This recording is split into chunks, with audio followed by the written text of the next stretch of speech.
Ladies and gentlemen, hey, hi, how you doing? Welcome back to the channel. As we know, ever since the Cold War integration update happened here in Warzone, things have been a bit weird when it comes to creating setups, mainly on the Cold War weapons because a lot of the attachments just straight up don't work and they don't do the things that they say they're supposed to do. There's a lot of weird cases with things like the barrels working in reverse or just not working at all, wraps being almost completely obsolete, grips have some pretty strange pros and or cons. There's just a lot of frustrating stuff when you're trying to figure out which setups are actually the best. And this past week, we actually found out some new interesting stats on some attachments that honestly changed things up quite a bit when it comes to making loadouts. So as we break it all down, if you enjoy the video at any point, or if you find it helpful, let me know by dropping a like on it. And of course, if you're new here, or if you're not already subscribed, this is the place to be for everything going on in COD. News, intel updates, everything like that, it's all right here. So feel free to subscribe if you like what you see. Also, my friends over at G Fuel have bumped code WhosImmortal back up to 30% off for the time being. So if you want to grab anything there, be it a new tub, a shaker cup, a starter pack, anything like that, code WhosImmortal has got you covered. But anyways, first and foremost, gotta give a huge shout out to the man, True Game Data. Dude is an absolute wizard when it comes to Call of Duty stats in a more detailed way. Obviously, we see what the game tells us on the menu and we see that this barrel is supposed to do that, this gun behaves like this, so on and so forth. However, True Game Data goes into the game, tests this stuff day in and day out and comes out with way different results the vast majority of the time, so shout out to him for bringing this info to light. The link to his channel and also his site are going to be down below if you want to go ahead and test things out for yourself. But let's talk Cold War SMGs because up until now, we've had a pretty standard setup in mind for most of them.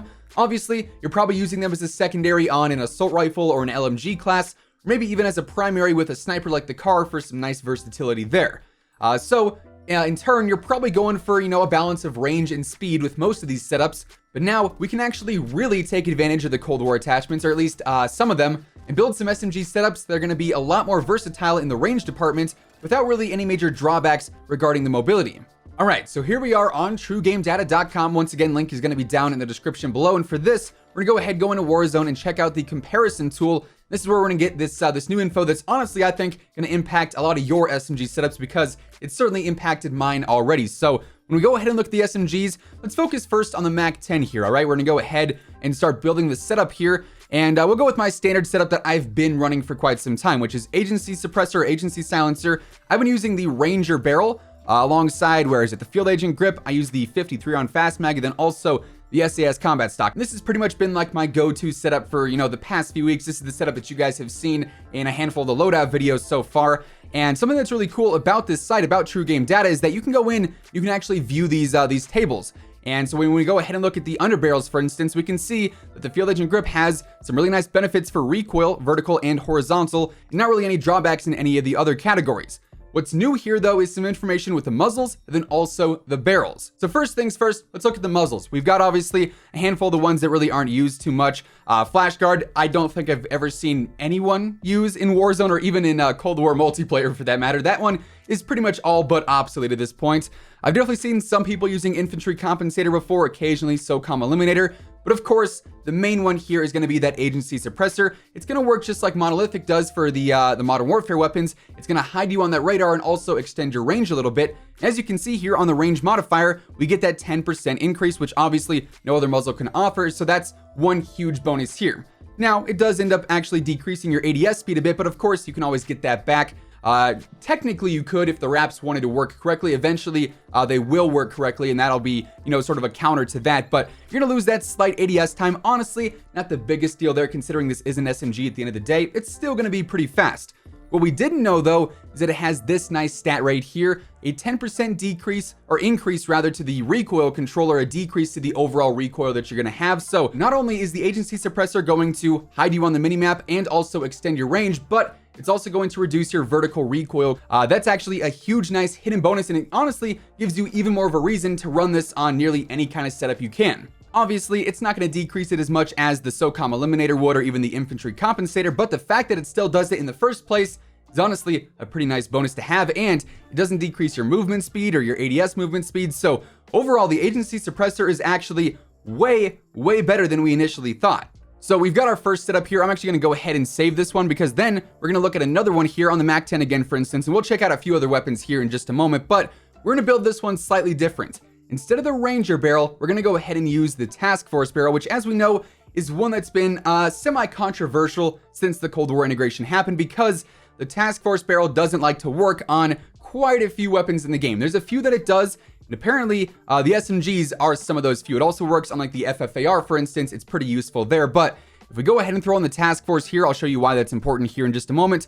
Outside of that, it's the same setup. Field Agent Grip, 53 round fast mag, and then also the SAS combat stock there too. But this time we're going to go ahead and look at the barrel table. As you can see, the extended barrel is going to help with the bullet velocity a little bit, but not nearly as much as some of these others. The cavalry on the SMGs doesn't do a thing whatsoever. Reinforced heavy is going to increase your range just a little bit, honestly not like enough that you'd probably notice it that much in game, and obviously it's going to help with the bullet velocity quite a bit too. The Ranger, which we've been running, was a big help to the bullet velocity, but that's about it. Rifled does a bit of range, does a bit of control, but doesn't do anything for your hip fire, which obviously you probably don't want on an SMG. I find myself hip firing with these quite a bit, so that's definitely one you want to avoid. But then we get to the Task Force.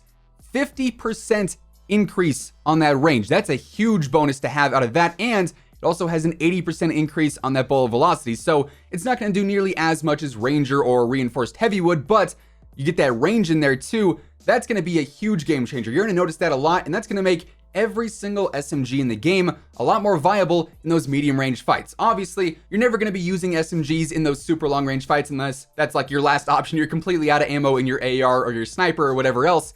But up close and in those medium range fights, the Task Force barrel just got a lot more useful because we found out that it does this. And again, huge shout out to True Game Data for actually finding this out. So how much of a difference does this actually make? Well, if we go ahead and save this and generate the summary here, we're going to go ahead and change this to 250 health, so it's full health and in 3 plates.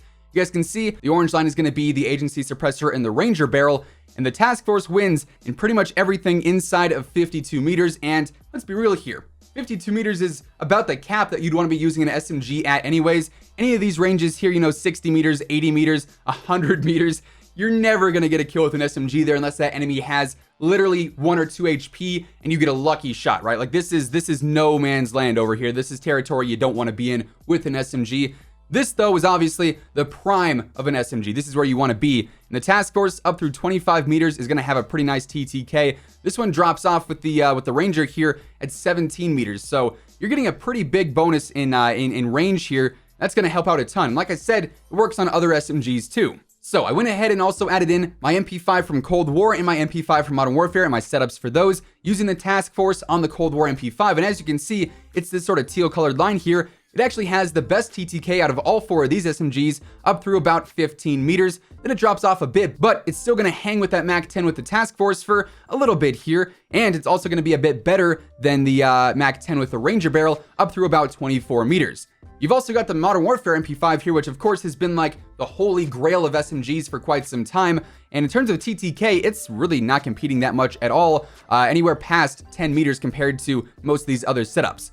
That said, it also does have some better mobility. It's got some slightly better recoils, so that's going to factor into it as well. But overall, the Task Force ends up changing things a lot here. If you're not using this alongside the Agency Suppressor or the Agency Silencer on your SMGs, you're making a mistake at this point because you're losing out on some nice extra range that you could have that I think is going to help out a lot, like I said earlier, in those medium range fights and closer.